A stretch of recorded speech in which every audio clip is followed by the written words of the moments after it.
Well, good day, folks, and welcome back to the Secret Solve. I see I've got my hat on not quite too straight right now, so I'm going to straighten that. Well, anyway, today we're going to talk about The Secret by Byron Preiss. And in this series, what we do is we go through the book, The Secret, and we try to figure out what the authors were up to. And in this episode, I'm going to talk about image number 11. And I hope this rough start don't discourage you from continuing to watch, because today's episode is going to blow apart the secret, a treasure hunt. So, what I usually do on this program is I, first of all, load up a copy of the image, image 11, and then I go through what I perceive to be the important details in the image. Then I go through a presentation to try to explain what I see in the image. Then I match a verse to that, explain how the verse matches to the image, and then we go into the supporting documentation.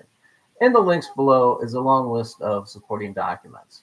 But for purposes of the start of this presentation, all you really need is a copy of the image number 11.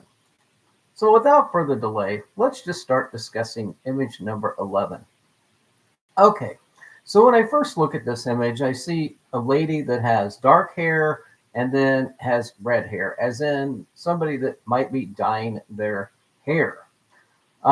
In the top part of the image, at the top, and let's say the 8 uh, CD through 765, I see a section of a round circular wall, if you will. And here I see either an inverted flag or a postage stamp letter with a little postage stamp in the corner.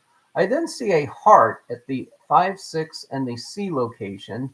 And next to that, I see either a tornado or a medicine staff. Next to that is a little circular object that may be a ball bearing, or it could be a crater.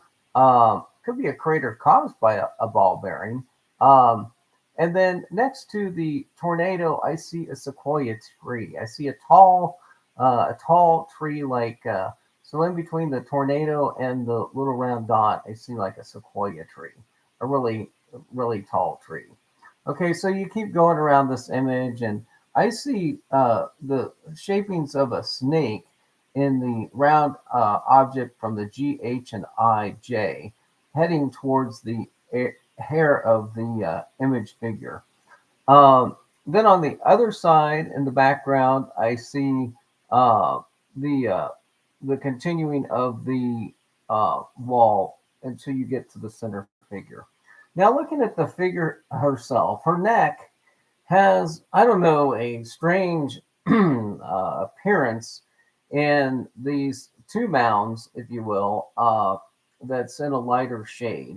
And I haven't quite figured out exactly what that is. But just below that area, you have the little box that could be a ballot box. It could be a clapper for a movie set. But anyway, she's holding in the formation of somebody in Hollywood that might be saying, and scene. And then they click the clapper. So on the dress itself, I see this collar. And what I see is a series of washing machines put together in a string necklace. So if you look at this a little bit closer on the 4J side shoulder, it appears like that is just a regular satin outfit. But then when you get on into the details of it, it almost looks like a mink coat. So the dress itself kind of starts out as let's just say a satin dress, but then morphs itself into a mink coat. We've obviously got the little fairy over here carrying a stone. I don't know where she's going. She's got her hands in the position as if she's shooting a basketball. Okay, so now that I go back and look at the whole entire background of this image with those seams, I'm starting to get the vibe that what I'm actually looking at, if I would eliminate the image figure and the blue part and the opening to a washing machine, as I call it, I actually see a basketball sitting there because If you've ever seen how a basketball is constructed, at the end, you've got like a line going from the A1 position down to the C, then you've got another line, then you've got another line, and then on the other side, you actually have what looks like the actual seam going from the 10 position back down to 8, transversing the A to C area. So as you look at the whole entire formation of the back of that, it appears to be a basketball. Oh my, now that I'm starting to look at the shiny satin appearance of the waist, I see another basketball sitting right there in her waist. The two seams basically are forming a basketball belly. And then I see in the design on her belly, there's a design here of a square, silver or not silverish gold appearing. Kind of looks like there's a snake. So if you look at that image real close, it looks to me like there's a snake in that. It basically starts from the M and the N, and it goes all the way down the right-hand side of that. Because that little round corner there doesn't quite look right. So I'm now looking at this, and I see like an S and a C in there for sure.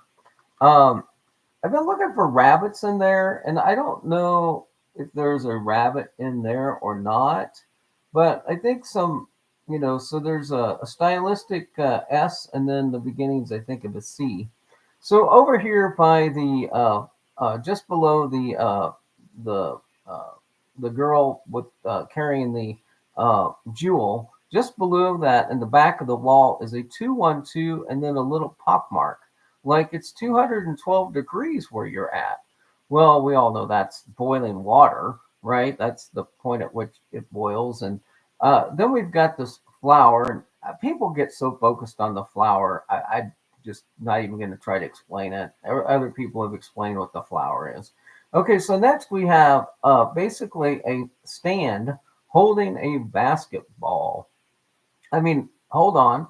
It's a ball going in a ball that might be going around in a circle, and then it's going to. Oh, anyway, it's a globe. It's map. There's two maps. Well, there's one map there, but anyway, in the bottom, I then again see a checkerboard pattern leading to a head. And I'm wondering if that's a ball bearing, but within that, I actually see a crescent-shaped moon. I see a crescent-shaped moon. Then down in the corner, at the O and P location, I see a bottle with a ball on top of it, or a ball trying to go through a bottle or something. There's obviously two tables in the foreground, some sort of metal furniture maker. We used to have those at work. There's a company in a city that made metal furniture that we'll learn about. Over here at the O position, just below the bird and the one, I see like a peach basket in that area below the claw of the foot. Then I see this bird. And if you turn that bird upside down, there's two rabbits in that bird. So there's a couple rabbits. That little post that the bird's sitting on actually kind of looks like a lit cigar or a lit cigarette with a corner. The bird's sitting here looking at its reflection, but isn't really. The image figure's not looking at the bird. Maybe it's because the image figure's afraid of birds, doesn't like to look at them. Okay, so back to the K and the 5 area where this little thing that she's holding. Okay, so she's got a little thing here in her hands with an onion dome on it and a crescent wrench. So if you see where the two fingers come up, there's one wrench right there. Then you see where the thumb is, and it partially blocks out part of the castle structure. Again, there's a second spanner wrench in that area as well. And if you look at right above her thumb, there's actually kind of a house, like a peak of a roof. It's next to the lighthouse, well, not lighthouse, but it could be a lighthouse and a castle. So there's a lighthouse. Let's just call that a lighthouse building. And then next to that is another smaller house, if you will, inside that image. Um, Her hand is holding the top of that. And I don't know if that's a ruler. So we're in the J5 location, and her hand is holding on to something there. And I think it's a ruler, maybe, because it's kind of got notches on it. And then in her hand, in the black, there's a figure that's got like two legs, and then her finger interrupts it. But there's definitely some sort of uh, thing going on in there, whether it's a projector or something. Okay, so moving down to the little triangular structures next to the little ball bearings that are kind of rolling around. It's dangerous when you get into this image because you might run into that. And so you get the Purina checkerboard again in this image. I think this image, because it was put on the cover of the book, actually had additional detail added to it after it was designed for the original. But let's just say that's a television set, or maybe an oven and a range in the drape parts that is going on. And so anyway, I've listed a number of the things that I also see at the KJ area, a bunch of birds flying around over in that area. And I'm sure glad that bird stayed still long enough so somebody could document it, because it's always nice to have anytime you can document a bird. Okay, there's something going on over in the K and L area. There might be like an L there, like, or a musical note or a hockey stick. Um, I'm not sure exactly which that is, but uh, whatever it is, it probably has to do with Lucille Ball. Okay, folks, they've been having fun with you for quite a while on The Secret, and then now it's time for me to explain this image 11 to you without saying Boston Pops. And I'm going to do it with just one person. One person can explain everything that I just went through in this image. And the person that can explain this is Lucille Desiree Ball. So Lucy, she was born in 1911. She died April 26th, 89. She won some awards, etc. She worked as a model. She performed on Broadway. And then she had this breakout show called I Love Lucy, Lucille Ball, etc. But let's just start with her early life. So she was born at 60 Stewart Avenue in Jamestown, New York, the first child and only daughter of Henry Durrell had Ball. He had a ball. He was a lineman for the Bell Telephone Company. Now, I don't need to really tell you what page in the back of the book they actually show a Bell telephone or the network telephone and the glitches on 192, but I will tell you that at this time, since it seems to be relevant. And her mom was Desiree Evelyn Dee Hunt Ball. We're hunting for a ball. Well, maybe we'll find the basketball court a little bit later, because it's kind of up in the general area when we start talking about Naismith. And we already talked about one of the Nesmiths that was in the back of the book. Okay, so she can actually date her ancestry back to the 13 colonies. And one of them was Jamestown. But hers was actually the Massachusetts Bay Colony. But anyway, Jamestown is the early settlers. So her father's career frequently required the family to move, and she moved to Anaconda, Montana, and then later Trenton, New Jersey. Okay, well, I pointed out the snakes that's in this image, the anacondas, if you will. That explains the two states in there. She was living in Wyandotte, Michigan. Lucy's father died of typhoid fever at age 27. See, here's this magical 27s again. Why is it that famous people are always linked to the age 27, either by their own death or by a death in the family. Lucy was only 3, and her mother was pregnant with her second child, Fred Ball. And Fred Ball is interesting, but anyway, Lucille recalled little of the death except a bird getting trapped in the house, which caused a lifelong fear of birds. Uh, so going back to the image figure itself, the somehow the woman in the figure cannot look at that bird, and the bird is looking the other direction. Uh, Ball's mother returned to New York, where maternal grandparents helped raise Lucy and her brother Fred in Celeron. And Celeron was a summer resort village on Chautauqua Lake. This village was basically a getaway for the rich and the famous and the not so infamous. It was modeled after Coney Island and the Atlantic Boulevard. I've got a link to it if you want to look at what all was in the park, from the roller coaster to the pavilion with the onion-shaped domes on it. And there's an article I provide that gives you all the information that. She loved Celeron Park, a popular amusement area at the time, and its boardwalk had a ramp to the lake that served as a children's slide. There was a ballroom, a roller coaster, a bandstand, and a stage. So anyway, 4 years after Henry Ball's death, Dee Dee married Edward Peterson. Now, Peterson is about as Swedish as you can get. When they looked for work in another city, Peterson's parents cared for Lucy. Ball's step-grandparents were puritanical Swedish who banished all mirrors from the house except one over the bathroom sink. Okay, going back to the image itself, and maybe this is where our mirror chimera comes in, right here.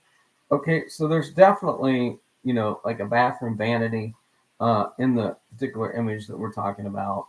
And when Lucy was caught admiring herself in it, she was severely chastised for being vain.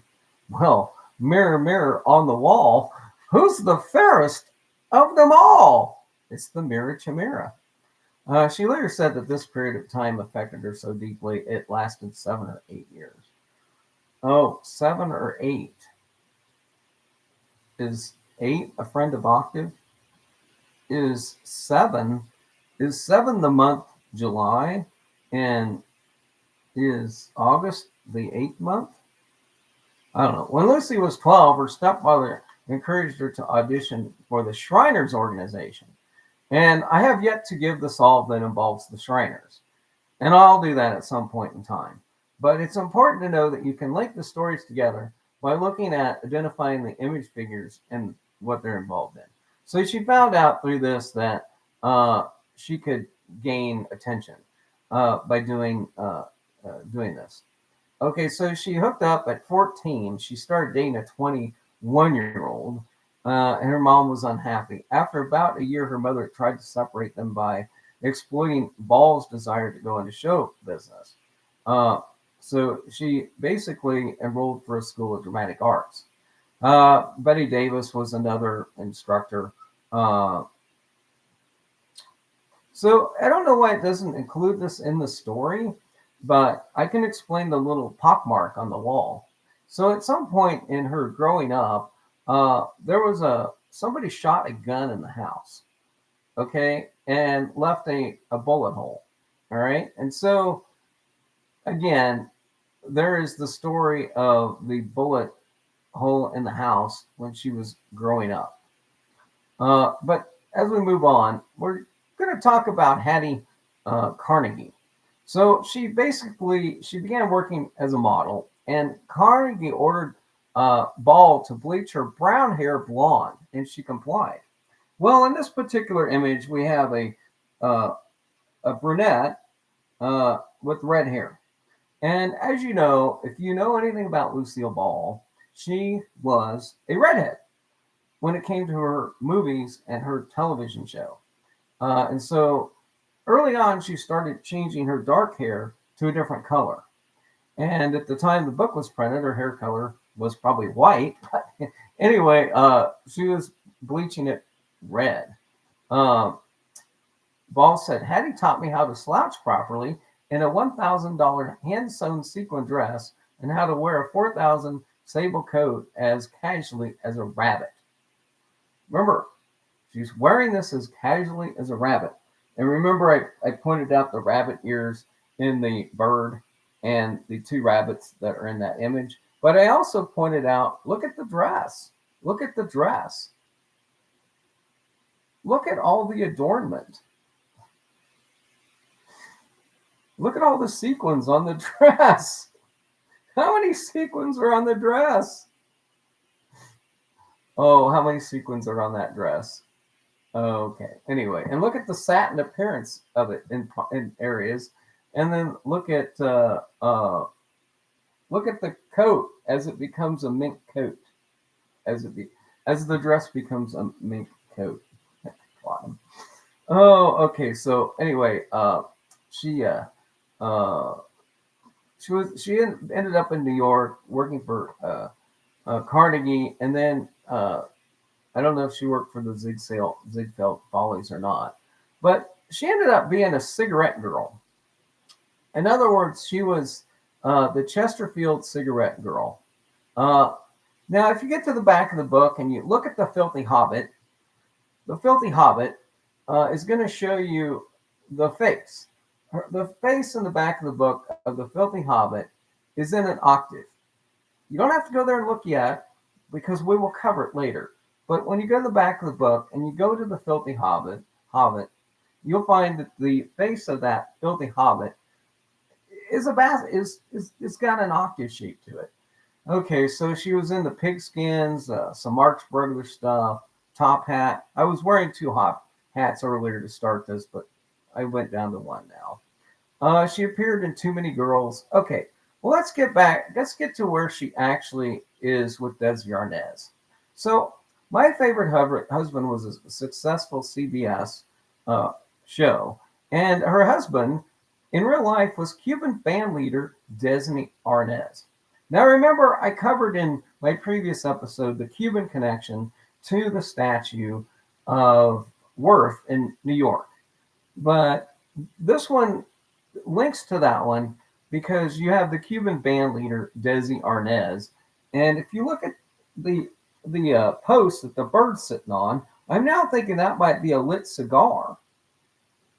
Or a cigar that hasn't been broken out yet that still has the tip on it. And now that I'm looking at that that's a stylized A in the background. Oh, I get it. That's an A for Arnaz. Okay, that makes sense now. All right. Well, anyway, the show basically featured the I Love Lucy show actually featured a heart in it. And again, I pointed out in the beginning of the image in the top panel next to the tornado, there's a heart.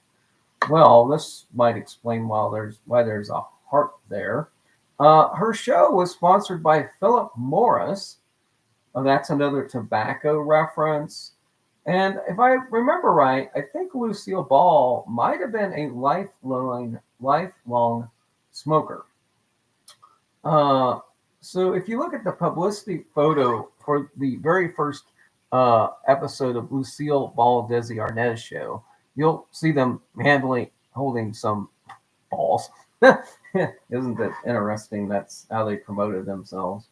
Okay, so she then had this cast, which included William Frawley and Vivian Vance.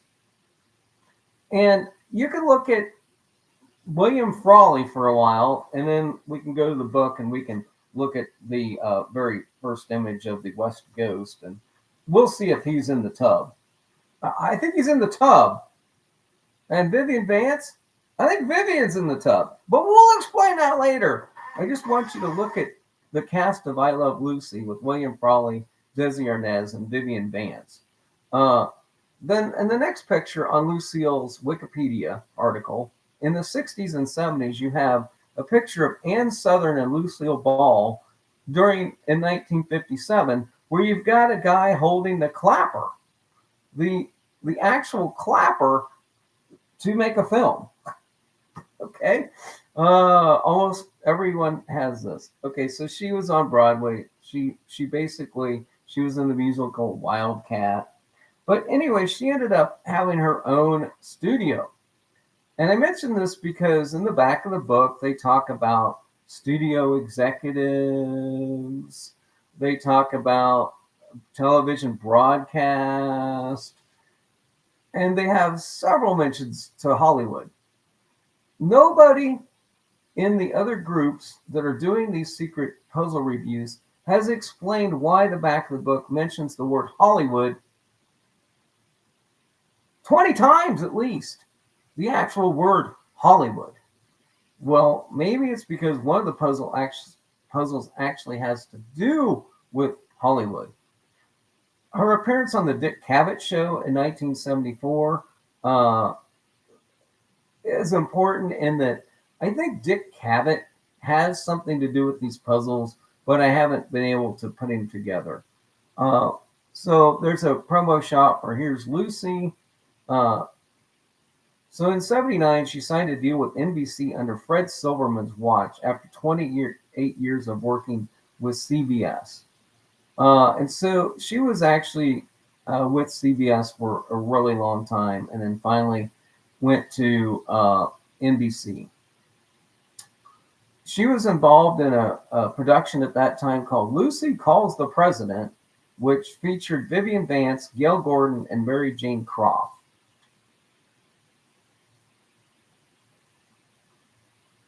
So then she became involved with Carol Burnett. Finally, she became assistant professor at California State University, Northridge. And I think I see an S or a C down there in that stylized portion of this particular image. But the fact that she was a professor, a teacher, leads me into a few other things. One thing that the communist affiliation, they drew her into that controversy. She was actually, admitted she voted for Eisenhower, and she was involved in FDR's fundraising campaign. It's the only thing. The only thing read about Lucy is her hair. And even that is not legitimate. And this is a line that was first given given to Hedda Hopper in an interview that somebody quoted. All right, so she married Desi. She was in the film Rodgers and Hart at that time. Okay, so we can look at several episodes of the Lucille Ball show, but I'm not really going to do that. But one thing I do want to point out next is, so I Love Lucy. Lucy was famous for having pet rabbits. Pet rabbits. Who has pet rabbits other than Lucille Ball? And you can look at a picture of her, and I put it in the links below. You can look at where Lucille Ball's house is in Cleron, and you can look at this lighthouse.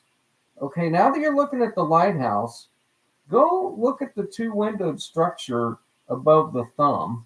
And then while you're at it, go look at the peaked roof structure in that box, and then go look at Lucille Ball's actual house. This is, again, the long link for Lucy. Lucy Day at the New York World's Fair. She's definitely a World's Fairy because on August 31st, 1964, Lucille Ball from I Love Lucy stood here beside the staircase for a press photo. And here's a picture of the press photo of her by the staircase. But the reason I point this one out, and I included the links, is it shows Lucy and how her I Love Lucy heart appeared in stylistic lettering that matches the stylistic lettering in this image. And so I included that link to show that the stylistic image is accurate. Okay, so let's start talking about broadheads. So William Broadhead and the Broadhead family legacy. And the Broadheads basically were the ones that started the Celeron amusement park, because the Broadheads, these big round-headed people, if you will, were very wealthy. They owned everything in Jamestown, Celeron, New York. So it started out with William Broadhead. When he arrived in Jamestown, he established himself with another guy by the name Mr. Adam Cobb. Oh, Corny Cobb, Corny from Kansas, who was making sickles for cutting grass and hay, the tall grass. And he was married to his partner's daughter, Lucy. Ricky! Lucy! So anyway, their family grew, and the Broadheads owned and sold an axe factory and started a premier retail men's clothing store. Okay, an axe factory. Why did the people from the Tribute put an axe in their story? They know more than they're telling you. They know more than they're telling you. So in 1872, William, Lucy, and daughter Mary traveled basically, and he started the textile industry in Jamestown. They were by 1873, they were making wool cloth at Jamestown's alpaca mill. By 1881, the mill employed 1,000 people and sold over $1 million worth of goods across the country. So there's some textiling going on. All right, so that's how they got their start, right? But they were the ones that had enough money to build the railroad, the trolley. They operated the railroad, the trolley, the energy business, and the park in Jamestown. They basically owned the Jamestown Light and Power Company, the Midway Park. They had the Broadview Estates Land Development Project. They owned the Chautauqua Traction Company, which was the trolley. They owned the West and Northwest Railroad line. They basically had self-rule. I mean, this was like Disney owning everything in the park. You know, from the roller coaster to the train to the trolley service, he owned everything. The electric system, he had home rule. Home rule was going on there in Celeron. Okay. All right, next, the Crescent. Okay, so in the image, stylistically, if you look at the finger is got its hand on a crescent wrench, and the thumb has it. So Crescent is a brand of hand tool. It originated with the Crescent Tool Company. Well, the Crescent Tool Company was founded in Jamestown, New York, by a guy by the name of Peterson and another Swedish guy, right? And the Crescent wrench is considered one of the crown jewels of Jamestown's industry, because the town became known for this. Charles Lindbergh said that he took only gasoline, a sandwich, and a bottle of water, and a crescent wrench and pliers with him. And then Richard Evelyn Byrd, on his initial journey to Alaska, had a crescent wrench in his provisions. Okay, eventually the Crescent Tool Company was acquired by Cooper Industries in 1968. And by this time, it was named the Crescent Niagara Company. And I'm not so sure that the water on the top of the box isn't reminiscent of Niagara Falls. I don't know. All I do know is that they were acquired by Cooper Industries. And Cooper Industries ended up being this big, huge conglomerate. But when we get to the back of the book, we'll get a little information of the picture with the crescent wrench in it and the Weller soldering iron, the handy-mandy court, if you will. So anyway, the people from Celeron, so I pointed out that over in the image, there's this 212 and then a degree sign, if you will, a little circle next to it. So we're going to talk about Dr. Theodore Horton and the Blackstone Company, another company. Okay. So Blackstone was founded by Dr. Theodore Horton in Bluffton, Indiana, and manufactured hand corn planters. Within a couple of years, Rachel Vandergrift Blackstone and William Knowles Vandergrift became co-partners with Horton. They manufactured some other implements, and one of them was washing machines. Oh, gee, remember when I pointed out it looks like there's a whole bunch of washing machines in this image? I mean, there are washing machines in the drapery, there's washing machines in the collar. In 1880, the company was moved to Jamestown, and in 1881, it was incorporated as the Vandergrift Manufacturing Company. So Jacob, William, and Theophilus were all involved in the company, and so they were all involved. The washer became the main item manufactured by 1901. So Blackstone ended up taking majority interest. The Gabriel Parts Car Company started operating around 1914. Through many fits and starts, the company became the Jamestown Car Parts Company, and in 1925, the name was changed to Jamestown Metal Equipment Company. During this time, the main car part manufactured was a radiator. 212 degrees, the point at which water boils. So Oscar Lena was involved in the company from the beginning. And so Oscar Lena then becomes an important Swedish figure because he gets knighted by the Swedes. In other words, he's been involved in Volvo, and eventually he ends up getting in 1947, the three companies joined. Washing machines continued to be a large part of the business, as did radiators.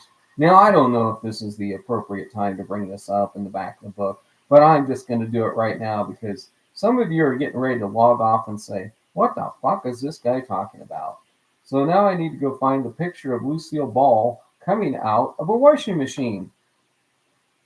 That Ben Asen, Ben, I need you to go take a picture of Joe Allen's doll, and I need you to have the picture showing that doll in a washing machine. Can you go find a place to do that? Well, sure, Byron. There's a coin-op laundry place right down the street. I think I'll just go over there. How's that sound? Sounds good to me. I just need a picture of Lucy coming out of a washing machine. Oh, by the way, could you put Lucy in front of a radiator with the hands draped over a table? Yeah, I guess I can try to do that too. So this might be the time to talk about page 76 and 77. So I think page 76 and 77 in the back of the book, it's probably the best confirmation as a supporting element for this puzzle to give you the full effect. So on the cover of the book, you have a woman's face inside a circle. Oh my, we got a woman's face inside a circle. It's almost like she was a basketball and she's dunking herself in the washing machine. Oh, maybe she is. And then on the other page, we got Lucy. Her hands are all over a table, stylistically, table similar to one that's on the cover image. And she's reaching to get to a radiator. Don't know why she needs a radiator. William Blackstone, radiators. So stylistically, these match the, I don't know. It's just too easy. I don't know why it's just too easy to point these things out. Okay, where was I at? Electrification was more important, and in the 1890s, they added a motor to the washing machine, etc. There's a number of scrapbook and photographs from the Blackstone are in the collection in the Fenton History Center if you want to go look at this. A quick look from, there's some ads featuring this as well. All right, so that's the washing machine, the scrub up of us, if you will. All right, where are we at? Let's go to this one. So the furniture industry in Jamestown. Okay, remember we mentioned the table on there and that. So the Art Metal Construction Company took much of the initiative in organizing the American Voting Machine Company. The voting machine company. Oh, well, probably not. Um, the Sequoia Company. So that might explain that tree up there by the heart in the very top of the image. Um, so let's go. So we're talking about the Watson Manufacturing Company converted its operation from farm equipment to metal furniture in 1904. A group of Swedes organized by the Dahlstrom Metallic Door Company. By 1920, there were 6 companies in Jamestown which produced metal furniture, doors, and shelving. I'm pretty sure that's a metal desk. It's got a shiny appearance on the top. It looks like the one that I had in my office. It doesn't have a wood grain appearance. Maybe it's just that. But anyway, Arthur Wade and Frank Guilford, 2 of the leading founders of Art Metal Construction Company, later took much of the initiative in organizing the American Voting Machine Company. All right, and so we can look at the voting machine. We can look at the stuff. Now, I haven't really found a ballot box on here, but maybe Lucy's stuffing a ballot box there. Maybe one of these other. Well, actually, this little box with the slit on the top of it could be indicative of a ballot box in the image. But I'm pretty sure it has something to do with it. So the automatic voting machines, the Sequoia voting systems. I got a link here to Celeron, New York. It shows you the actual lighthouse. So Celeron Park was an amusement park built by the Broadheads. Beginning in 1899, it was the home of the Acme Giants baseball team. Well, this baseball team that Byron put in the back of the book is not very diverse. There is a lack of diversity on page 89 in this baseball team. Well, maybe there is one white guy in the background there. Perhaps there is. But he's only partially shown because he's the manager of an all-black baseball team called the Acme Giants. Giants? Acme Giants. Just saying. All right, so on the history of Jamestown, Crescent Ranch, automatic voting,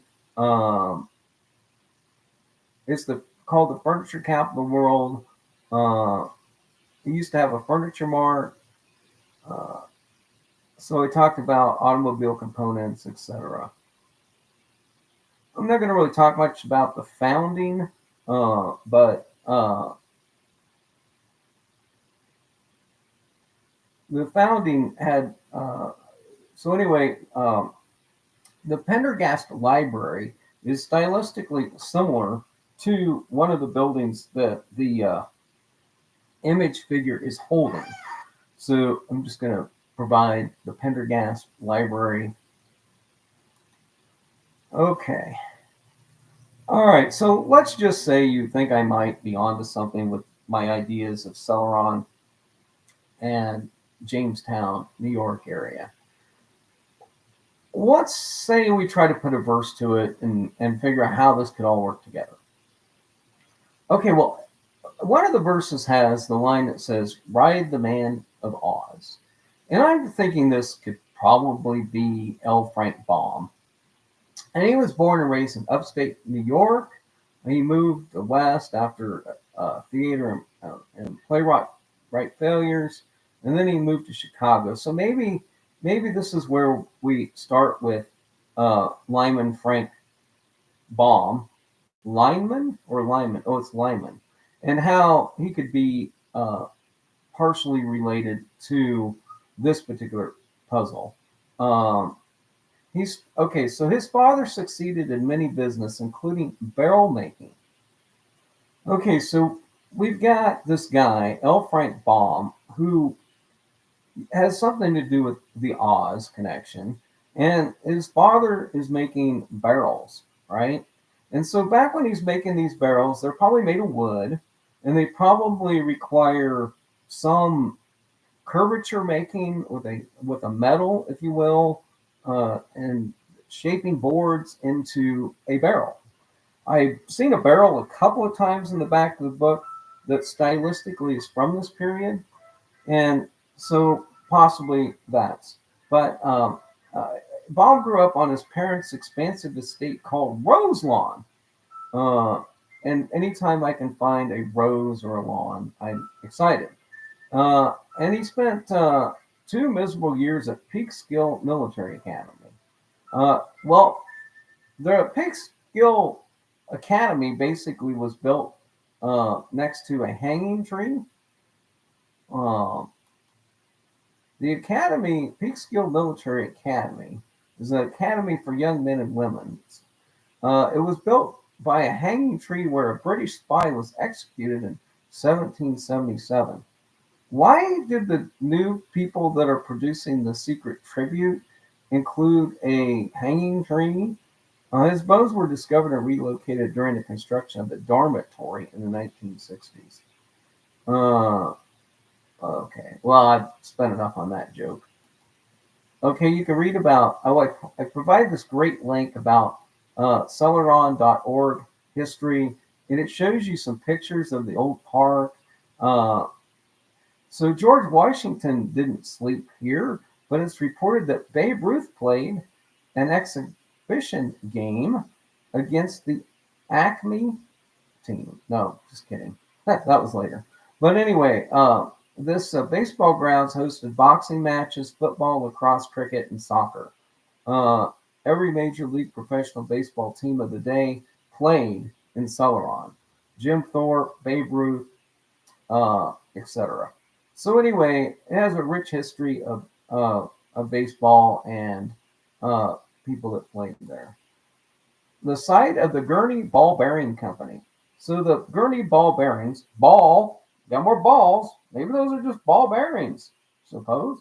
Though Joke Fiend would have a riot with some ball bearings, just throw them out the floor like a slippery banana. Way you go. The Joke Fiend would just really enjoy that. So it merged with the Marlin Rockwell Corporation, and some people have went on to iterate this out to probably Northrop or somewhere farther out than that. But anyway, it developed radial thrust and preloaded ball bearings and machines to produce ball bearings. So maybe these are just ball bearings. Okay, what's this story about? Oh, okay. Are we going to get into this now? I really hate to get into this now, but I will. So there are some people in the secret that have been using this line for years to say, hey, this dedication, determination, all of this, the idea of a man being able to fly may have been conceived by genius, but the actual flight was only achieved by dauntless resolution and unconquerable faith. And they've been quoting and showing and promoting and giving this image that matches, that one of the images has to match to the Orville and William Wright Monument because of this quote, dauntless and incomparable faith. Well, that statue was installed in that park in 1960. So in 1960, the Wright Brothers Monument was established. And in 1932, the Wright Brothers National Memorial Shaft is a gray granite triangular obelisk 60 feet in height. All right, well, anyway, at the bottom, it says, surrounding the base is the following inscription. In commemoration of the conquest of the air by brothers Wilbur and Orville Wright, conceived by genius and achieved by dauntless resolution and unconquerable faith. Faith. Okay, so you have your quote, you have your just north of the Kill Devil Hill. They've got the hangar and all this other stuff. Would it surprise you that maybe some guy was having a bad day when he wanted to submit some words to put on a statue, and he decided to steal a line from Winston Churchill? and Winston Churchill's words. And when Winston Churchill was in Liverpool in 1931, Winston Churchill stood in front of the Congress that they had there and said the following: "The British lion, so fierce and valiant in bygone days, so dauntless and unconquerable through the agony of Armageddon, can now be chased by rabbits from the fields and forests of his former glory." I'll read that again. In 1931, in Liverpool, kind of like the guts hanging out of somebody's waist later on in a Liverpool, the British lion, kind of like that lion in front of the Old North Church, and it's in the other image, the lion. The British lion, so fierce and valiant in bygone days, so dauntless and unconquerable through all the agony of Armageddon, can now be chased by rabbits from the fields and forests of his former glory. Now let me put this quote in context for you. I'm putting this quote in context because what they were talking about that day was the self-determination rule of India, and whether India was going to be ruled self-determinately. And just as the patriots in the United States stood up and acted in a congressional Congress to say, we want to be an independent and self-determined state away from Britain, so too did Winston Churchill consider the fate of India in front of congressional by making this dauntless and unconquerable. So the reason I point this out is because if you go to the actual verse, the next word used is determination. And this speech was all about self-determination, self-rule. Jamestown colony, all of these 13 colonies eventually got to a constitutional Congress and decided they wanted home rule or self-rule. They wanted to determine themselves the rule. Okay, so if you go look at the actual secret verse and compare it to these words, compared to those words that were on that statue that they've been telling you about, let's look at how this verse makes more sense.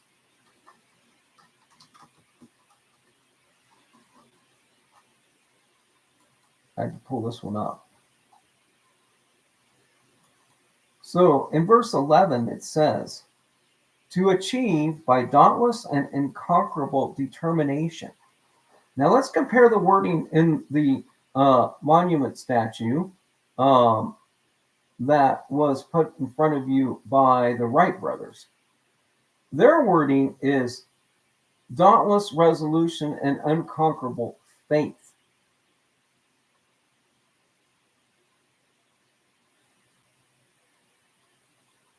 I think that in context of the book and the fact that Winston Churchill is shown in this book, and there's no real indication of the Wright brothers at any other point in this book, in the history of flight, I don't understand why people are so willing to accept that notion, because I'm just now showing you in this speech that those words were spoken well before any inscription was put on a database, on a marker.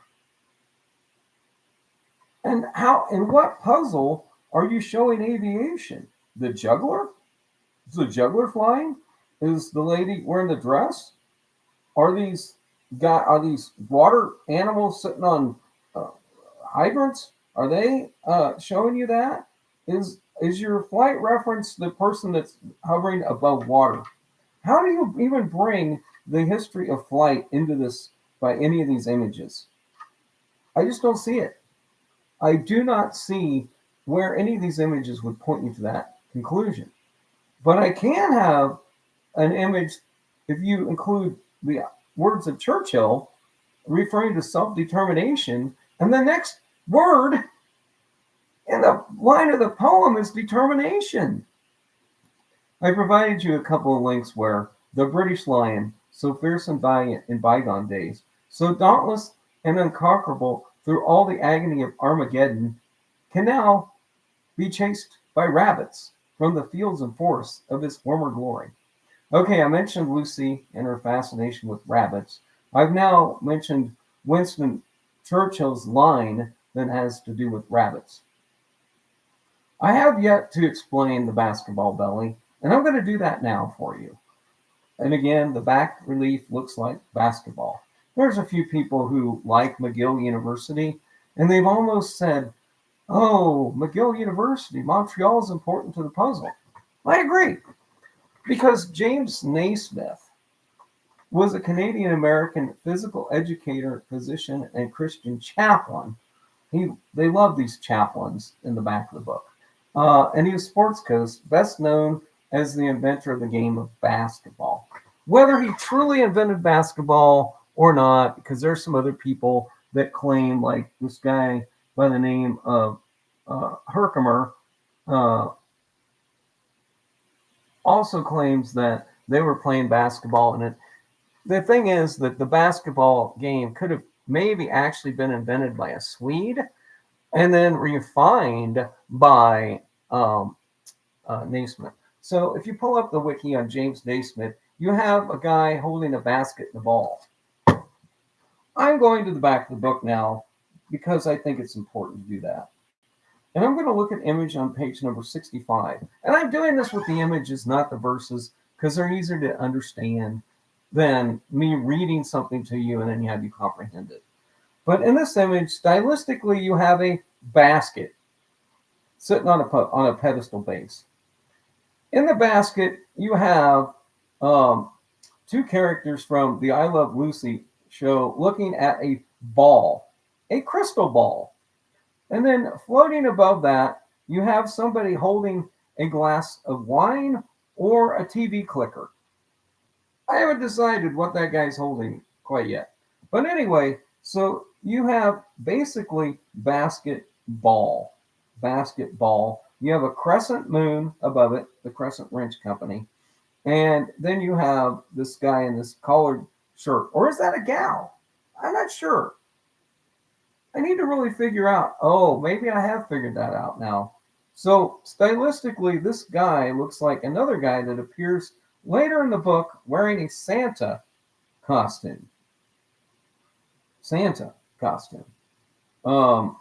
But anyway, so you've got a basket and you've got a ball kind of in it. And in the background, you kind of have William Frawley and Vivian Vance staring at the ball. And you've got this story about the West Ghost and all of that. All right, so there's my basketball. So you got a guy holding a peach basket. That kind of looks like a peach basket. And he's got a ball, right? So Naismith taught physical education at McGill University in Montreal. And then he moved to Springfield, Massachusetts. And then we've got that Y in the back of the book. He started teaching at the International YMCA Training School. He received a medical degree in Denver, and then he went to the University of Kansas, which is in Lawrence. And he basically gets the credit. At McGill, he played football, lacrosse, rugby, and soccer, and gymnastics. Nadia Comaneci. Anyway, Nadia Comaneci, by the way, at the 1976 Olympics, was the first Olympic gymnast in Montreal, Canada, to be awarded a 10, a perfect 10. And I'm not sure if that was on the balance beam. That would be a hardwood, wouldn't it? Or whether that was in the ball. I can't remember which one it was. But anyway, all right. So the original guy that invented basketball.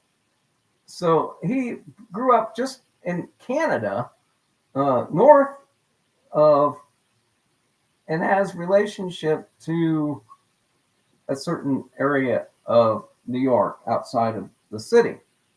Springfield. So I'm thinking, let's go back to the image and let's look at the basketball again. The circular, yeah, could be. All right, so there's James Naismith. The next thing is the Roger Torrey Peterson, another Peterson, born in Limestone, or not, Jamestown, New York. He was an ornithologist. Him and Lucy probably would have some birding ideas. But I just point him out because another Swedish reference. Oh, by the way, people who have studied The Secret, where have you put the Swedes, by the way? Well, what puzzle do you put them in and how? Well, I put the Swedes in Jamestown, New York, because while they weren't the original settlers, they were the dominant number of people shortly after, because waves and waves and waves of them came over to work in the furniture and crafts businesses in the 30s and 40s. Okay, what else do we have? Reginald Lena, he was Swedish American. Blackstone, talked about him. The Jamestown Container Company. In the back of the book, they show all these point of sale items.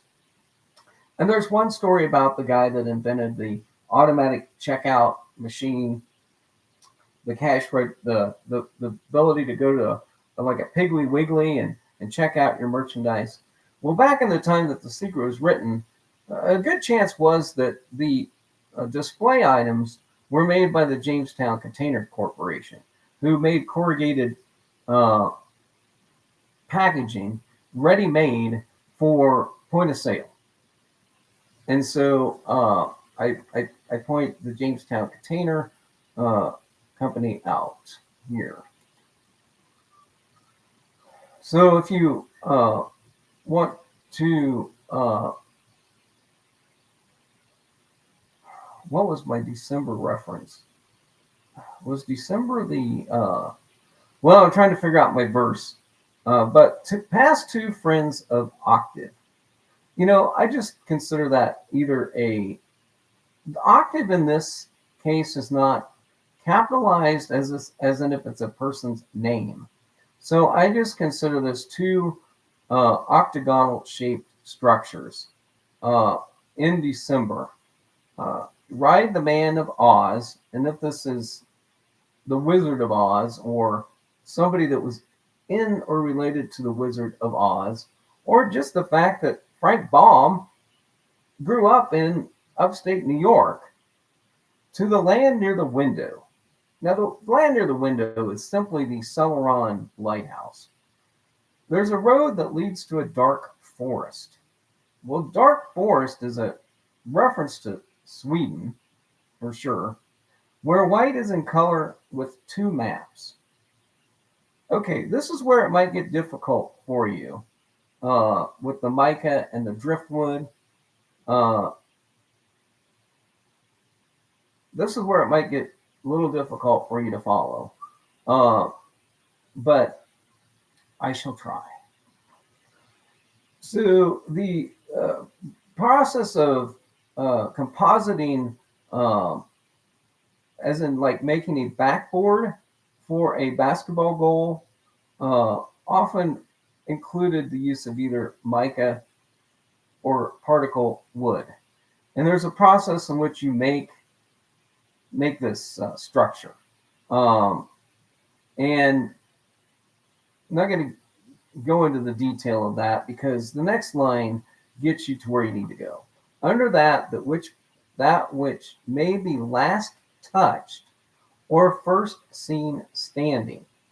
Okay, so let's just say you're standing at a basketball court and you're looking at the backboard and the goal, and you get your ball in your hand, right? You will see it, right?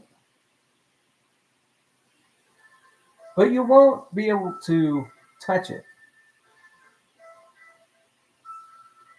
So you're basically looking at the ability to see a goalpost or something That's going to be your goal. You can see it, but you're not touching it. Or first seen standing. Look north at the wing. Okay, so stylistically on a basketball court, you're going to have what's called the wing area. So it's a place on a basketball court. All right, now I'm going to go back and explain the white in color. A road that leads to a dark forest. So let's say you have an asphalt basketball court, and you have white lines painted on the court. You have two maps. You have one goal at one end, that's a map, and you have another map on the other end, which is a goal.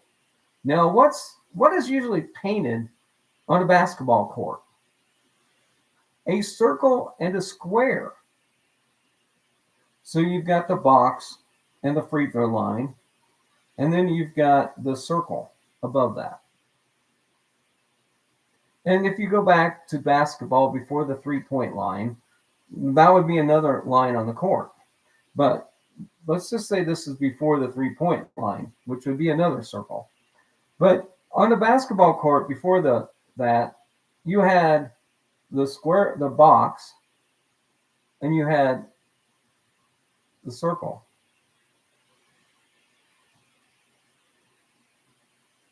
So you got the goal, and then you've got the wing.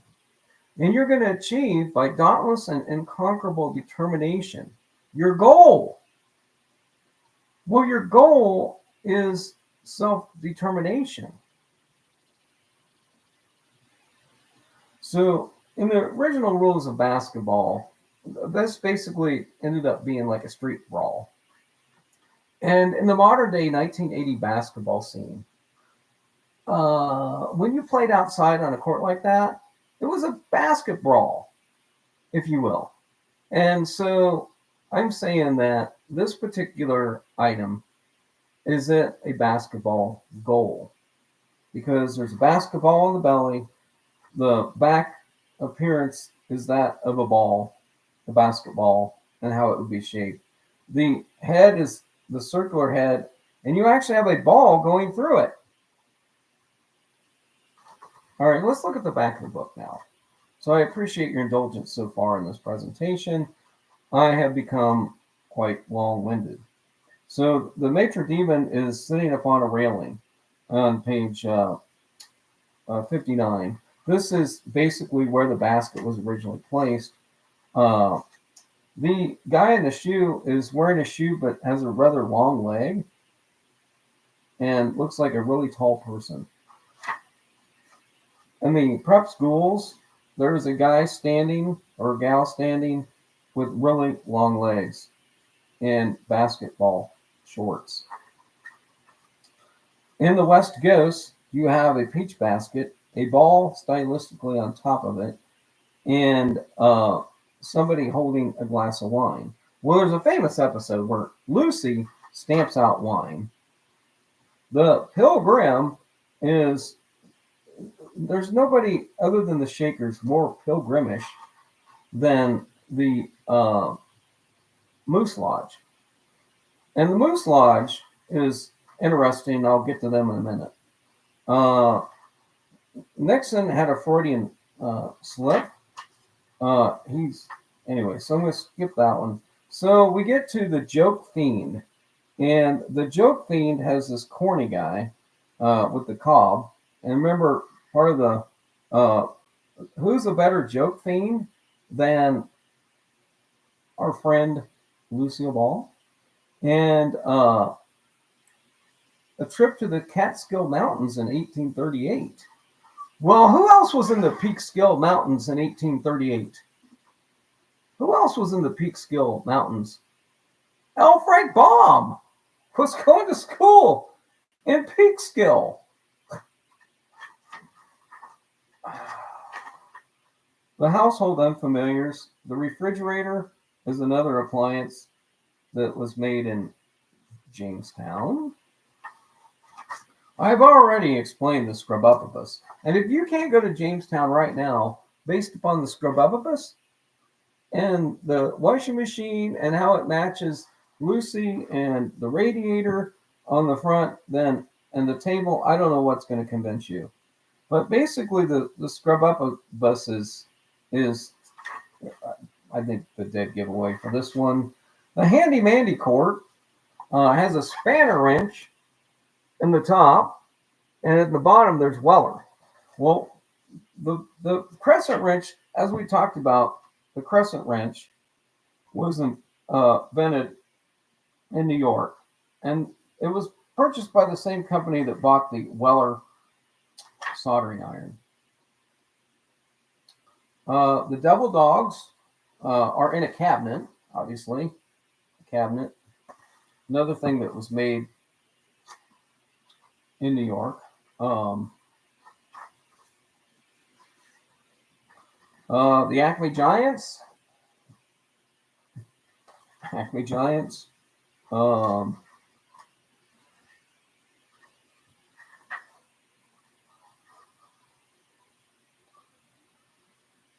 that guy. I need to go talk about him. And now, the Filthy Hobbit.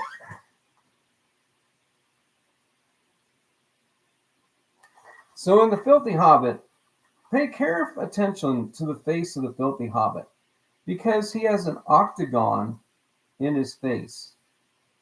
The scar going around his face forms either a basketball or an octagon. I'm not sure which. And he's looking out a window. Is that a basketball shoe he's holding on to in that picture? Don't know. But the Filthy Hobbit is, it says in the Filthy Hobbit, offended by the insalubrious heap of butts, the fetid breath, the stench of a Cuban cigar. Okay, so there's your Cuban cigar. Somebody was a Harvard dropout that's mentioned in this. Not sure which one was that.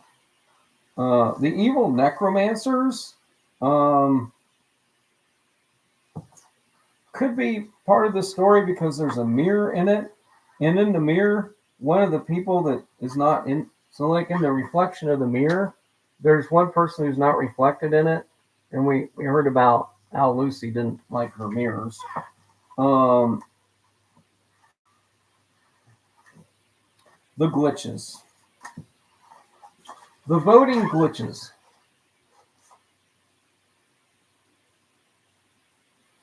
So, in looking at the glitches, I think this one actually tells you where it is. Because, okay, so glitches' bites are bigger than their barks. They love punch cards.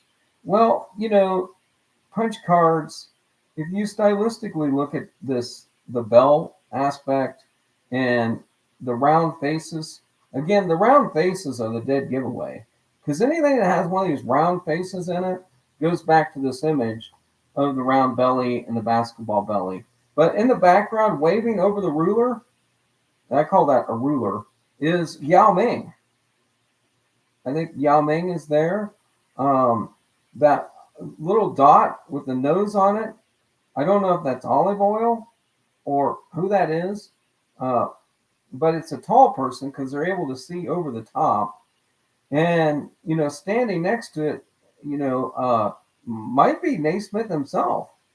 But the thing about the glitches is that I think the line and the probe, see the line in the probe?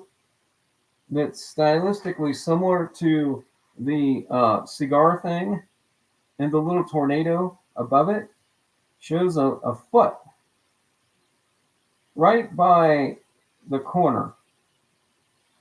And then there's an arrow pointing, the pencil basically forms an arrow pointing towards the tornado or banner or whatever it is. So I think there's some stylistic cues in that. The only plane, look, the Wright brothers plane has EPA on it. Not a period correct plane for first in flight. Nor is it even stylistically similar to any plane that would have been flying flown by the Wright brothers.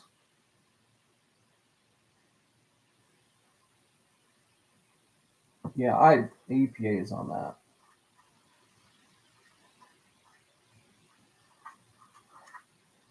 And finally, Lucille Ball is in this image. She reappears here, where you've got this really tall person, and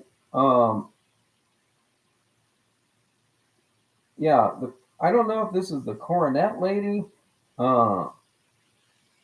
This one I haven't been able to totally figure out what this one was about. The giant economy sized.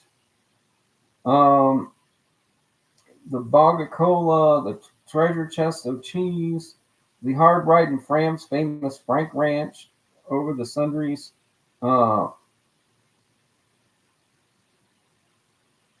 for the red tide seafood sales, buckets of turkey by product bargains, low quality discount purchase offers, and celebrity scandal sheets and breath mints near the cash register.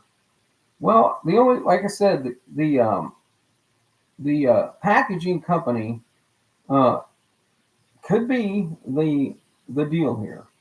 But yeah, this one has kind of, it's got Lucy in it again, but I don't know what it actually refers to. Okay, so anyway, in summary, I think this one's fairly easily found. You just go to the Celeron. I'm going to do this right now as I'm talking. So I want you to, oh man, where am I at? I closed my browser. Oh, by the way, you can look at Lucille Ball when she did the scraping bat scene, which is pretty funny to watch. But let me just do a Google map of Celeron, New York. Apologize for the delay. I'm going to tell you exactly where this is. So you see that you get the lighthouse when you first Google this. I'm going to open my map. So I'm going to go to they've now made this even easier because they renamed the lane that's in front of Lucy's house. So they've actually made this a little easier. It's called Lucy Lane. So Lucille's Ball's childhood home is now Lucy Lane. So you go over to Lucy Lane, and then you go up to Dunham Avenue, and you go right by the Loyal Order of Moose, and you go over to and you want to do this with the satellite view, by the way, once you get there. So you got the Lucille Ball, and you got Lindsay Place, right next to the United States Postal Service office. That always helps. And then I think you have the Moose Lodge. But anyway, you've got Lindsay Place, and I think Lindsay is so much part of that solve for New York. But anyway, I want you to zoom in on the basketball court playground, and I'm going to pick it up with Pass to Friends of Octave. Look at these two planter boxes in the octave shape. And if you drill down on that and start then looking at the broadheads, then you've got two maps, two square maps, one on each end. And that surface is mica. Okay, so you got the two hoops, circle and square. You got your goal. So you just need to figure out your wing. And I think you get the wing by going back to this crosshatch. And again, this puzzle is about carpenters. People are familiar with using rulers and stuff like that. But I think you go to the punch card. And I think if you look at the punch card and you look at where the foot is on that, you can actually get yourself a dig spot right here in this park.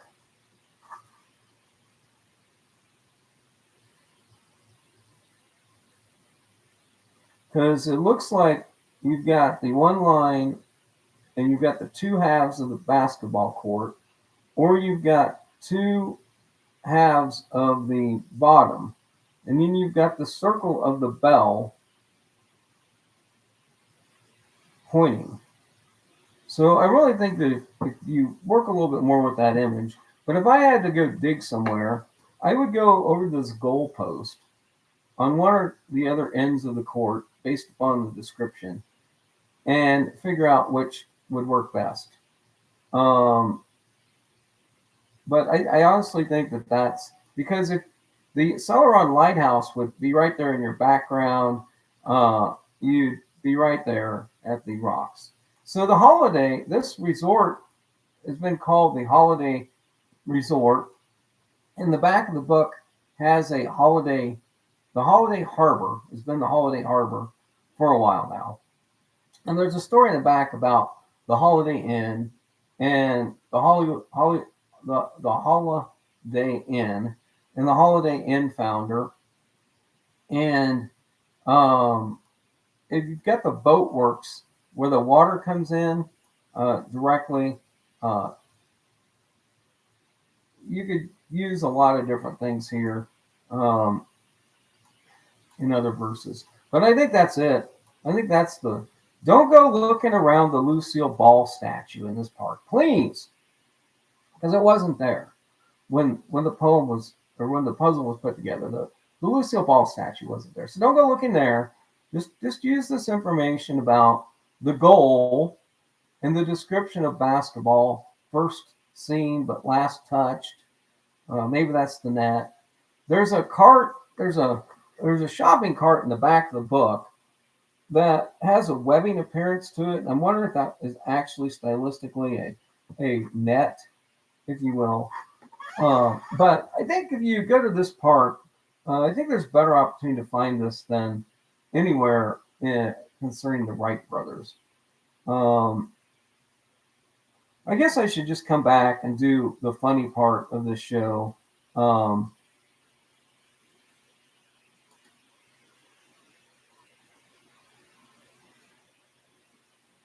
Because I've got a few other things like the parka carcass. Well, I'll just tell you about it right now. So Lucille Ball was sitting here in the Friars Club, and our friars are they rabbits? Well, anyway, her and Desi are getting roasted by the friars, and as they're getting roasted, the final guy that night was this guy by the name of Parker Carcass was his name, and his real name's Harry Einstein.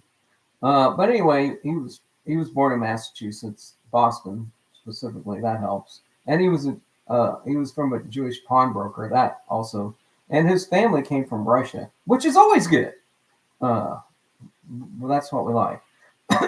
So anyway, so this guy's performing, and he gets done roasting. He gets done roasting the couple, Desi and Lucy. And at the end of the show, he delivered his monologue, and the MC, Art Linkletter, all the letters are there to see. Linkletter remarked, every time he finishes, I ask myself, why isn't he on the air on a prime time show? I'm speaking of myself now. Einstein then turned to Milton Berle, who was seated next to him on the dial, or on the dice, whatever, D-A-I-S. What is this? What does that word mean? Is a raised platform at the front of a room. So he was on a dais, a raised platform at the front of a room or hall, usually for one or more speakers or honored guests. Oh, that's funny, because there's a pedestal with a chair on it. How many chairs were made? Okay, anyway, in Celeron. So anyway, let me continue. Einstein turned over to Milton Berle, who was seated next to him on the dais, and said, yeah, how come? And then slumped into his lap. Berle shouted out. Okay, so Parker Carcass, or this guy, let me get this right. Harry Einstein, or Parky, who just gets done making this thing, and the one guy says, "Why isn't this guy on TV?" And the other guy then says, "Yeah, how come?" And then Park Your Carcass slumped onto his lap. So Milton Berle then shouted out, "Is there a doctor in the house? Is there a doctor in the house?" You've probably wondered all your life, where did that saying come from? Where did it come from?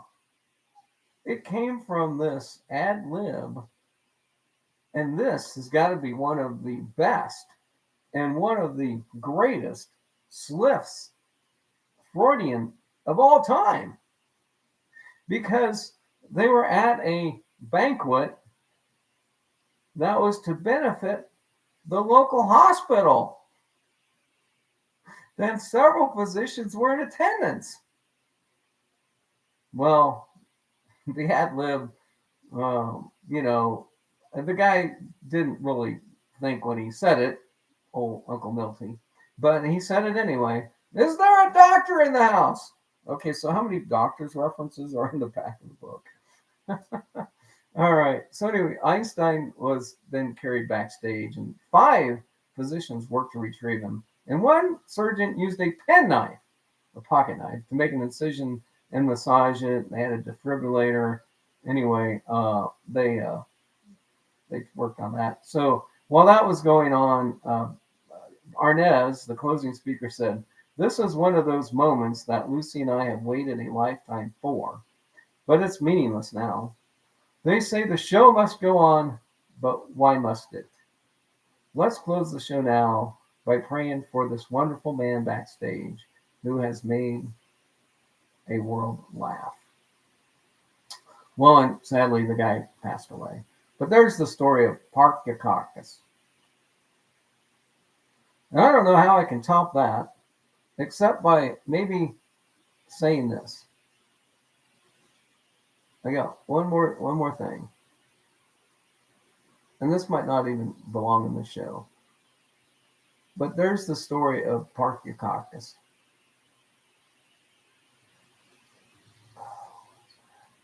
Oh, I gotta go up here. Maybe it's here. Hold on a second. I'll get to it. So the Penn Yan peach basket, there's a story about, so it was just a simple, ordinary peach basket, and yet it was destined to play an important part of the sports history of this nation. In 1891, a fruit market in New Haven, Connecticut, a guy by the name of Edson Potter. Now, you have to remember that Madison Square Garden, where they play a lot of basketball and have had a lot of events that are mentioned in the back of the book, including the original Barnum Bailey place and the circus and all this. Anyway, this guy was he made peach baskets, and he worked at the Yates Lumber Company in Penn Yan. And he was the one that actually gave or sold to James Naismith his baskets that he then started his store of basketball with. So anytime you can find a Potter, anyway, they called Naismith Jimmy Naismith, and he was from Jamestown, or not from Jamestown, but anyway. I need to get this one. I want to find it. Where is it? Maybe it's further down. All right, I got one last thing. I'm going to let you go. I didn't talk about Key's Carpentry Shop. Steamboat. Oh yeah, there was a steamboat landing right there in Celeron as well. So let me give you one more fun one. So you've got this you've got this verse in the poem that oh, by the way, one of the degrees of order in the Moose Lodge is the degree of purity, and you can earn a gold tassel and a pilgrim lapel pin. If you move far enough up in the moose heart, and they have these traditions at the Moose Lodge, um, and the Lutheran Church objected to the Moose Lodge, by the way. uh, so the Lutherans are pretty much the Swedish people. Um, oh, there's Women of Moose. Where is this? The Loyal Order of Moose. So the Loyal Order of Moose was founded in Louisville, Kentucky. And I mention this because the Moose Lodge, I think, has been in that location. And it was founded by another uh, thing. And it was involved in racial discrimination. Uh, where is my... It's not the one I want.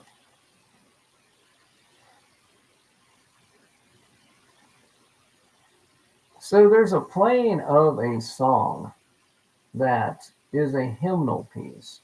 That is actually the lines from the opening ceremony of all Moose Lodge meetings. And the lyrics of the song refer to a direct lyric in the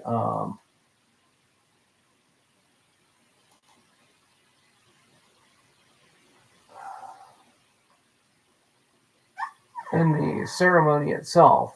It's actually a line from one of the poems, and it comes directly from the Moose Lodge.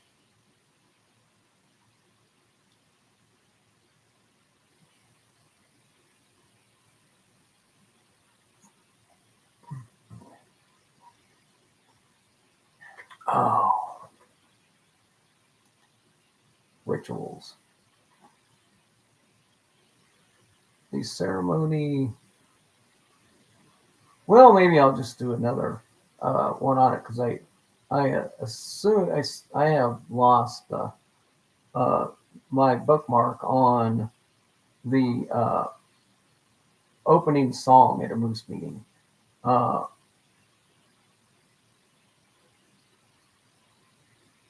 at the beginning of the meeting, all of the moose in a lodge meeting have do this song, and they do this. It's got the direct lines about the the the bar that binds.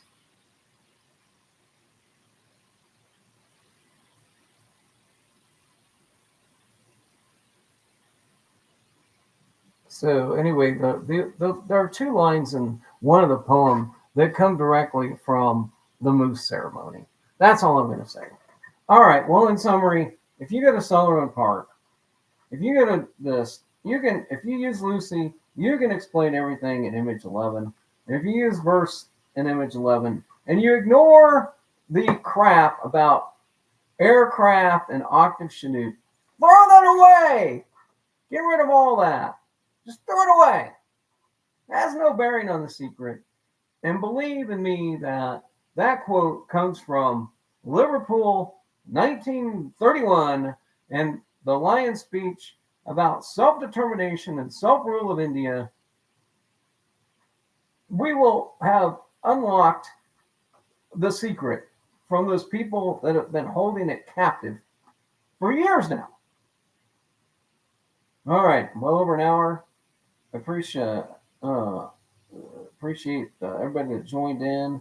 Jeff says, good morning, David and friends. There's nothing new under the sun. Or the moon. There's snow here, though. All right, folks. I appreciate your attention. I just wish some people would start commenting in the comments about these ideas and telling me I'm wrong. And how I'm wrong. And how the secret people who put together their puzzle matches are correct. Because I think I've done a thorough job in explaining this first image. And you ask why? Why? Well, Joanne Trilling, upstate New York. Two of the authors are from Canada. One of them would have been familiar with the Canadian-born Naismith. There are so many appearances of the Wizard of Oz references in the book, and L. Frank Baum. Why would there not be in a small community in upstate New York, or not upstate, downstate, about as far as you can get from upstate New York? But why wouldn't there be one here? Because Lucy, washing machines. Why are there so many washing machines in this book? The Blackstone company was making washing machines before 100 years before any of us were born. Just follow what's in the book. It'll take you exactly where you need to go. Don't follow these people who have been putting together these incorrect solves. They don't even have the quote right. They're using a lazy interpretation of Winston Churchill's 1930 quote that got slapped on a monument somewhere. And it talks about faith. Well, and we might be talking about faith because the Moose Lodge was certainly a faithful organization. All right, folks. Super Dave's real name was Bob Einstein. Jeff, the back of the book mentions Super Dave. Super Dave descended from he descended from Tori Spelling or somebody. His let me look that up since you're still here. Super Dave Osborne's parents. His parents were the comic Harry.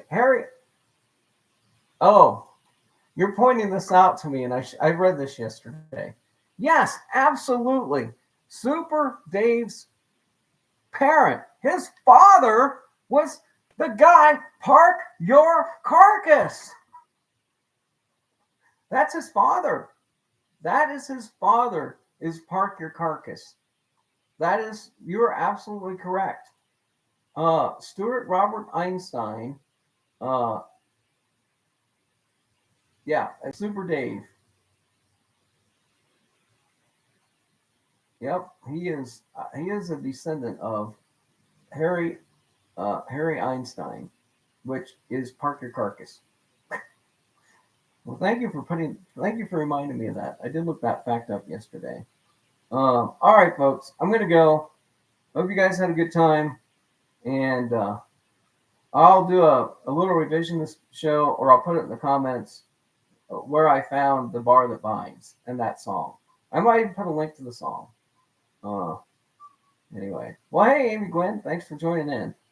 I'm telling you, I think I've got this one nailed. I don't care if 50 people came forward and said that this image is the Boston Witch and it has to do with Boston. I don't care. Because I'm telling you, it's Lucille Ball. I'm telling you, the back of the book supports it. And the only thing that the guy said that was correct is that the home plate is the correct location. All right, folks, I'm going to go. Catch y'all later.